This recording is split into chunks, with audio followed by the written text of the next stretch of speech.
আসসালামু আলাইকুম। কেমন আছেন সবাই? আশা করি সবাই ভালো আছেন। চলে এলাম আবারও একটি নতুন ভিডিও নিয়ে। গর্ভাবস্থায় প্রায় প্রতিটি মায়েরই মনে একটি প্রশ্ন ঘুরপাক খায়, পেটে থাকা সন্তানটি ছেলে নাকি মেয়ে? অনেকে তো বাচ্চার নড়াচড়া দেখেই বলে দিতে পারেন ছেলে সন্তান রয়েছে নাকি মেয়ে সন্তান রয়েছে। আজকের ভিডিওতে আমরা জানব গর্ভে শিশুর নড়াচড়া সম্পর্কে বিভিন্ন প্রচলিত ধারণা, এগুলোর বৈজ্ঞানিক ব্যাখ্যা এবং নড়াচড়ার ধরন দেখেই কখন বুঝবেন সন্তানটি ছেলে, আবার কখন বুঝবেন সন্তানটি মেয়ে।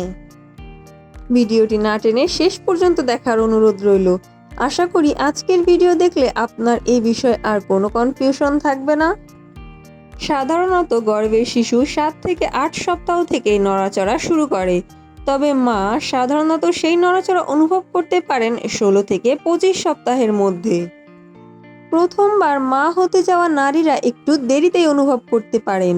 প্রথম দিকে নড়াচড়া অনেকটা পেটের উপরে বুদবুদ উঠা, মাছ সাঁতার কাটার মতো বা হালকা ফড়িংয়ের ডানা ঝাপটানোর মতো মনে হয়। ধারণা 1, ডান পাশে নড়লে ছেলে হয়, বাম পাশে নড়লে মেয়ে।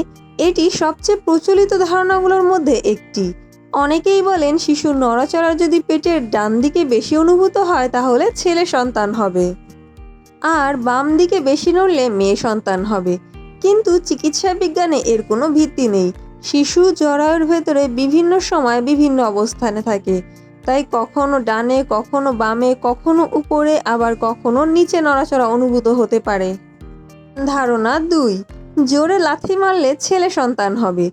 অনেকের বিশ্বাস ছেলে শিশুরা বেশি শক্তিশালী হওয়ায় জোরে জোরে লাথি দেয়, অন্যদিকে মেয়ে শিশুর নড়াচড়া নাকি কোমল হয়। আসলে শিশুর নড়াচড়া তীব্রতা নির্ভর করে শিশুর অবস্থান, গর্ভকাল, মায়ের শারীরিক গঠন এবং শিশুর স্বাভাবিক সক্রিয়তার উপর। লাথি জোরে লাগছে মানে ছেলে হবে এমন কোনো প্রমাণ নেই।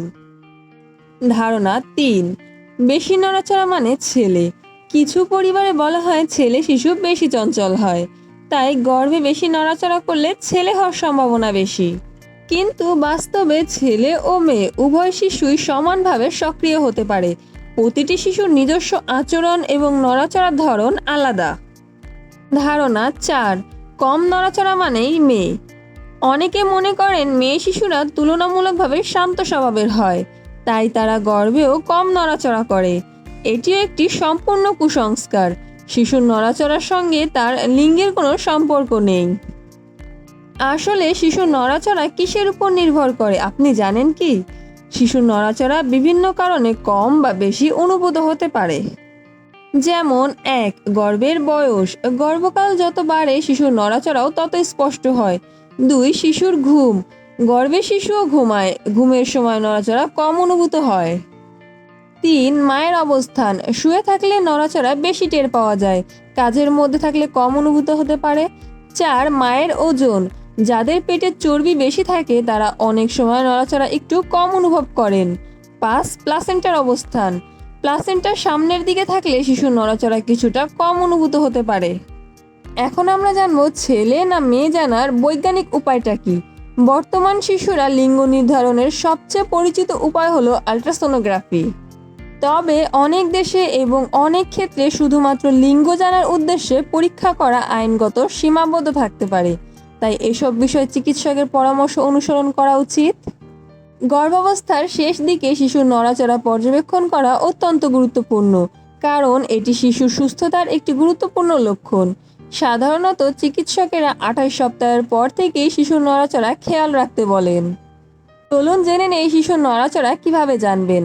খাবার খাওয়ার পর বাম কাতে শুয়ে পড়ুন, শিশুর নড়াচড়া গুনতে শুরু করুন। সাধারণত 2 ঘন্টার মধ্যে 10 বার নড়াচড়া অনুভব করা ভালো লক্ষণ হিসেবে ধরা হয়, তবে প্রতিটি শিশুর স্বাভাবিক প্যাটার্ন ভিন্ন হতে পারে।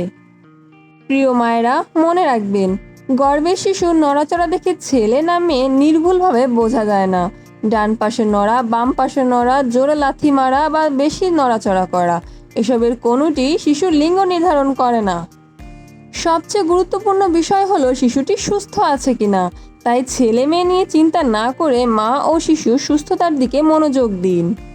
আজকে এ পর্যন্তই। ভিডিওটি ভালো লাগলে অবশ্যই লাইক দিন, শেয়ার করুন এবং আমাদের চ্যানেল মা ও শিশু সাবস্ক্রাইব করতে ভুলবেন না। ভালো থাকবেন, সুস্থ থাকবেন। আল্লাহ হাফেজ। আসসালামু আলাইকুম।